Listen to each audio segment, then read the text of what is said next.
Can the Kansas City Chiefs dynasty survive its most shocking twist yet? Chiefs Kingdom, hold on to your seats, because what we're about to talk about tonight is something almost nobody in red and gold was ready to face. For the first time in what feels like an entire football generation, the future feels uncertain in Kansas City. The noise at Gayha Field at Arrowhead Stadium, one of the loudest and most intimidating venues in all of sports, has quieted just a bit. Not because the fans have left, not because belief is gone, but because reality has hit hard. Patrick Mahomes, the face of the franchise, the heartbeat of this modern dynasty, is officially out for the season with a severe knee injury. And with that news, the Chiefs' playoff hopes have been extinguished. Let that sink in for a moment. No January run. No Arrowhead playoff nights. No Super Bowl parade down Grand Boulevard this year.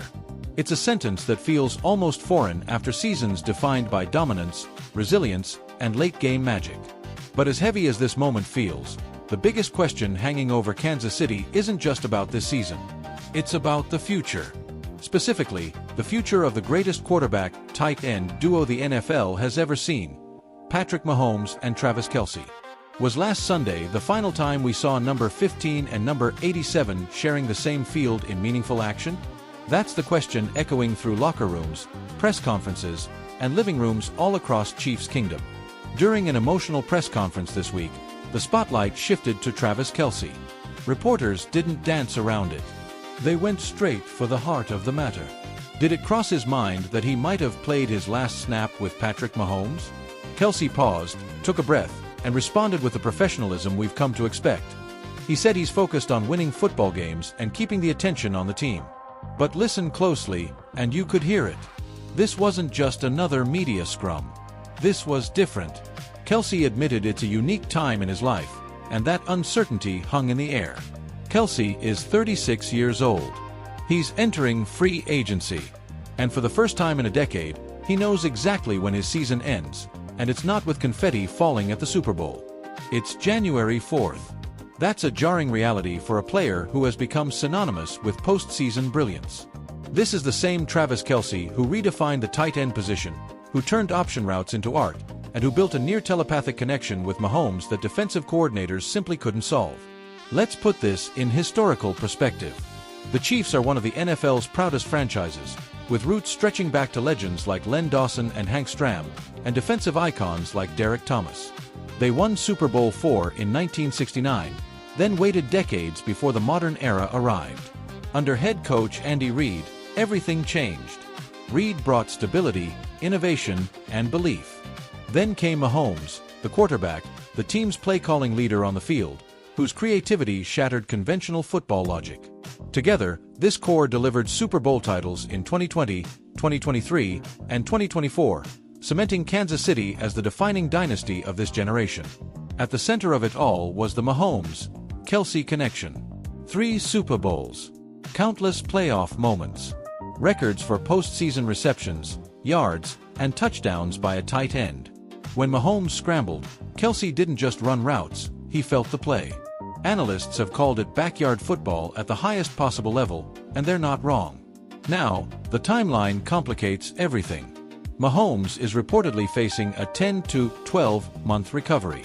That means even if he returns next season, he may not be fully himself until deep into the year. And that raises a tough, emotional question. Can Travis Kelce's body wait that long? Father Time, as they say, is undefeated. Kelce has played through pain for years, absorbing hits over the middle, blocking defensive ends, and still finding space in the red zone, the area inside the opponent's 20-yard line where games are often decided. From a tactical standpoint, this injury changes everything. The Chiefs' offense under Reid has been built around timing, spacing, and trust. Mahomes' ability to extend plays forces defenses to abandon structure, and Kelce thrives in that chaos. Without Mahomes, the scheme becomes more traditional, more conservative. The ball comes out quicker. The windows are tighter. And defenses no longer have to fear that no-look pass or off-platform throw that flips a game in seconds. Statistically, the drop-off is stark. Mahomes has consistently ranked among the league leaders in yards per attempt, touchdown-to-interception ratio, and late-game efficiency. Compared to other elite quarterbacks of this era, his playoff numbers are historic. Losing that production isn't just losing a player, it's losing an identity. And yet, the season isn't technically over. The Chiefs still have 3 games left: the Titans, the Broncos, and the Raiders. For most teams, these would be footnotes. For Kansas City, they might mean something more. Could this be a farewell tour for Travis Kelce? Is he playing for the fans now, for Chiefs Kingdom, soaking in every snap at Arrowhead? Is he mentoring the younger players, passing on knowledge the way legends do at the end of their careers?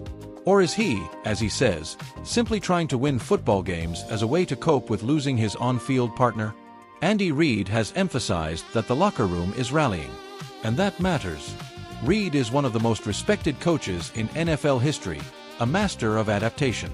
Defensively, players like Chris Jones continue to anchor a unit built on pressure and discipline. The Chiefs' culture, forged through years of success and adversity, doesn't disappear overnight. Around the league, analysts are already speculating. One former player said this feels like the end of an era, but not the end of the Chiefs. Another noted that dynasties don't collapse all at once, they evolve. And that's the key word here: evolve. There's also the human side. Mahomes isn't just a quarterback. He's a global star, a pop culture figure with major endorsements and a presence that transcends football. Kelce, too, has become a media personality, bridging sports and entertainment. But strip all that away, and what remains is a bond built on trust, shared victories, and countless hours of work. This is a tough pill to swallow for Chiefs Kingdom. Fans have been spoiled, and rightfully so, by greatness. Seeing it potentially come to an abrupt pause because of injury is heartbreaking.